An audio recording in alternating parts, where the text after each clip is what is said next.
Today on the Lawyer Henderson show, well, we gotta keep it going, black folks. We gotta keep it going. The COVID-19 viruses is shutting down Chinese restaurants in America. It continues to happen, but black folks, we have to learn a lesson here. They're evicting black people, African people in China. Remember, they pretty much were banning them from going to McDonald's. They were doing a lot of things, ladies and gentlemen, to stop black folks from going anywhere. They didn't want black people in their businesses. Oh, now they're feeling the effect as to what it really means to not patronize their businesses. The Lawyer Henderson show is live.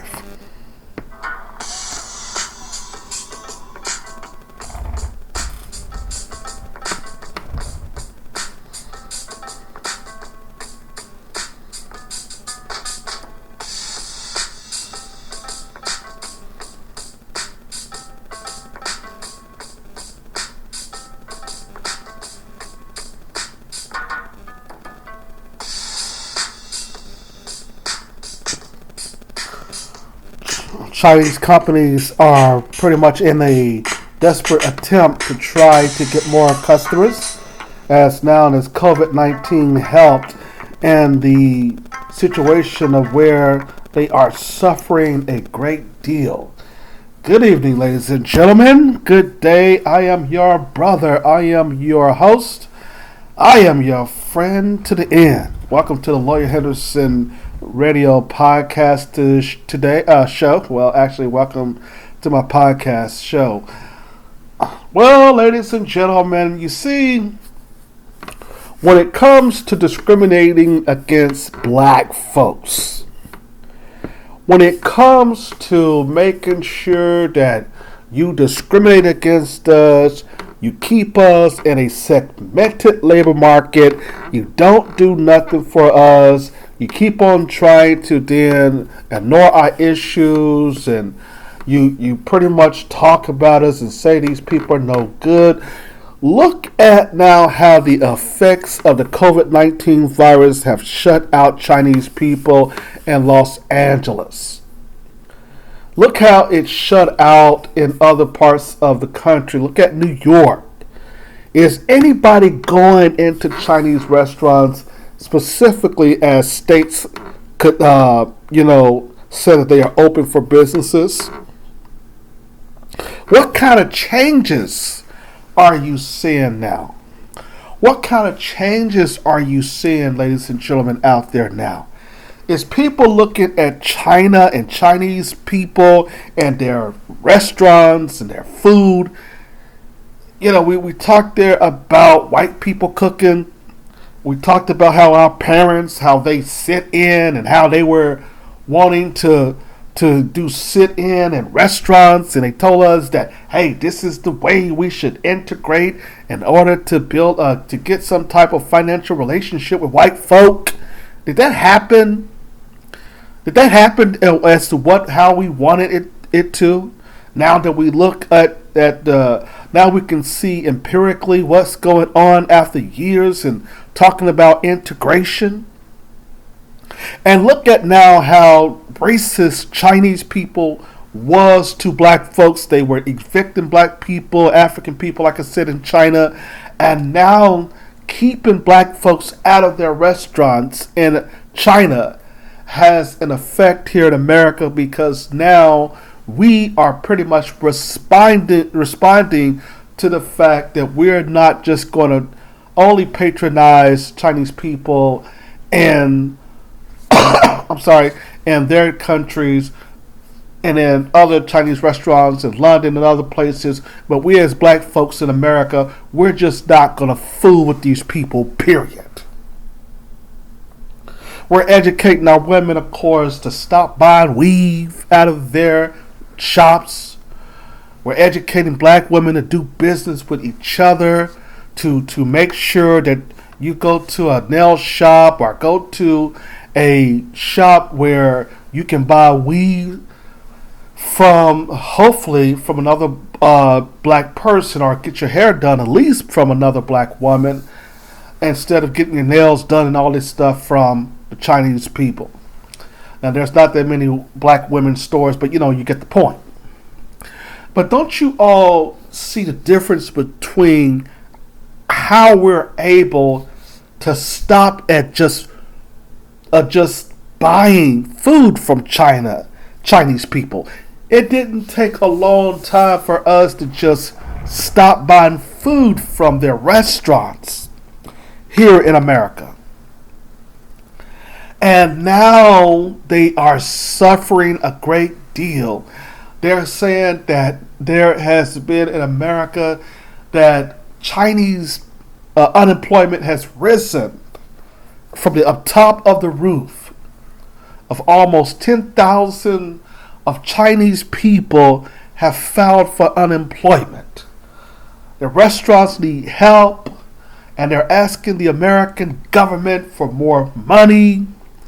Like even in New York, they set up the 1-800 hotline. If a Chinese or Asian person get harassed or discriminated against, you seen that old nitwit, dumbass, bedwench U.S. Attorney General there.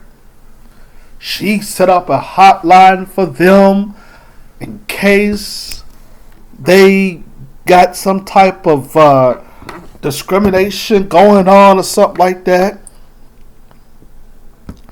And now you seeing, brothers and sisters, that we have an issue that really is good. This is good. Yeah, what's her name? Letitia James. Yeah, she set up a hotline for the Chinese people. Thank you, someone in the chat room. Letitia James. She was the one talking about if there's any kind of racism towards Asian people. Remember, she set up that hotline not too long ago. I think it was a month or so ago, that they were claiming that Chinese and Asian people were being harassed and discriminated against. Oh, how the tables have turned. And black folks, we got to keep this going. We got to stay out of these people's restaurants. We got to stay out of their stores. It's time for us to start patronizing black-owned businesses. It was really time for us to patronize black-owned businesses. But before we get to that, I want you to listen to the segment as to why people... Well, we already know that a lot of people think that COVID-19 is spreading. But look at the effects when Asian people who was the buffer class of white American society, and how white supremacy has put them on a pedestal next to them, and somehow how they're suffering, how they pretty much have the arrogance to say that this is black folks' fault when this virus was originated from China. But that's not the most important thing. They're going to be talking about how their businesses are suffering, and where it used to be a lot of people, specifically black folks, who would just go around and they would just spend money out the ass with these people. Oh, it's a new day today. But let's go ahead and roll the segment here. In the United States are feeling the effects of the COVID-19 outbreak. Shop owners, particularly in neighborhoods that cater to Chinese Americans, say fears of catching the illness mean many people are staying away. Danielle Robertson reports from Los Angeles. Empty streets and empty restaurants. From China to Los Angeles, fear of the coronavirus is in the air. The people in Los Angeles, they're afraid to come out to eat because they are worried about the coronavirus going to be passed people to another people. So my business actually is going downsizing right now. Customers are staying away from Chinese districts. At this restaurant, workers now wear masks and tables are vacant. we usually have a lot of people like lunchtime, dinner time, but right now, see, it's empty. This is one example of many across Los Angeles of how this global virus is having an impact on local businesses. This is San Gabriel, an area with one of the highest concentrations of Chinese Americans in the country. As the coronavirus spreads, people here say they are concerned and they're changing their habits, but they're not panicking. It's quieter on the streets and more people are wearing masks and ordering in instead of eating out. Stereotyping of people of Asian descent has been reported around the world as the coronavirus has spread, but for many people in LA's Chinatown, it's still business as usual. I thought about it bringing these students here to Chinatown, but I also didn't want to judge and just assume, if we go there, they're going to get the coronavirus. So anyway, yeah, I think we need to be thoughtful, but not overly fearful. So I've lived in Chinatown for basically my entire life. I was born and raised here, and personally, I don't feel like there's been very much stigma against the Chinese community. I mean, I think most Angelinos, or at least the people that I hang out with, really don't make those associations. But for Fei Zhu and the owners of many small businesses, the coronavirus is affecting the bottom line. The most worry about because the rent also are going to be paid, the employees, everything. Make sure my company and my restaurant's going well, even we don't have customers. For now, patrons are exercising caution. Several cases of coronavirus have been reported in California, and the US government is calling the outbreak a national emergency. Danielle Robertson, CNA, San Gabriel. All right, so I wanted you to listen to that. That was a month or two ago, when it first started to begin to have some effect on businesses and stuff like that. That is still the norm, ladies and gentlemen. That is still what's going on in the nation. People are looking at Chinese people very different now. The eating of their foods, how they're cooking their food, how they're not washing their hands, how they are preparing their food, and they have a lot of health violations in which the health department in America does not care because white people don't eat necessarily in Chinese restaurants. Their major source of income is black folks and black people. Black people were carrying the weight of Chinese businesses in America. It was black folks who were pretty much going out eating at these restaurants. They were the ones that going out patronizing Chinese businesses. And yet you have the situation where they were patronizing Chinese businesses and there was nothing in return for black folk. And like I said, as you know, Jason Black says, of the Black Authority, this is the buffer class. This is the buffer class of white America and their society. They use the Asians as the buffer class, and they are expected to work and make sure that their economies are maintained. It is the niggers who are supposed to be suffering. As far as they're concerned, they're not supposed to be losing money. It's supposed to be businesses as usual, and it's not. And so therefore they were so desperate in China to accuse African people of saying that they have the COVID virus, they were discriminating against them. Now it's time for us to react, and that's what we have done.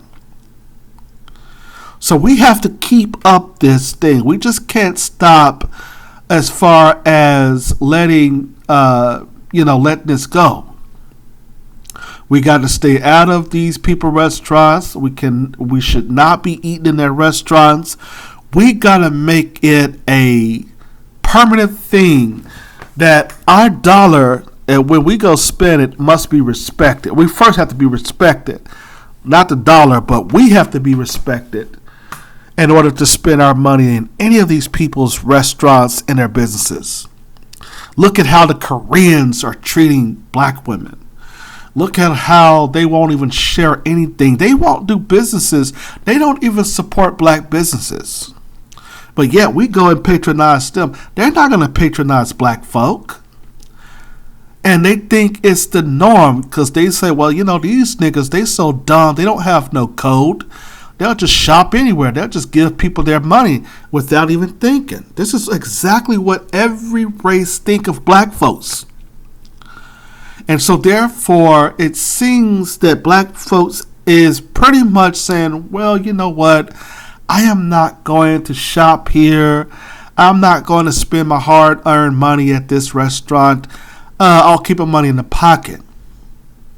And that's where we talk there about the increases of black businesses. We got to start patronizing black businesses. We got to show our black businesses support so they can be able to pretty much hire other black folks into those businesses. When you have an economic system, that economic system begin to help change and transform your lives as black folks. Remember, black people, like I said in my other commentary, they were out there patronizing Chinese people. And what did Dr. Amos Wilson say? That when you pretty much finance other people's businesses, when you put money into other people's pocket and you take the money out of your child's pocket, then that means that your child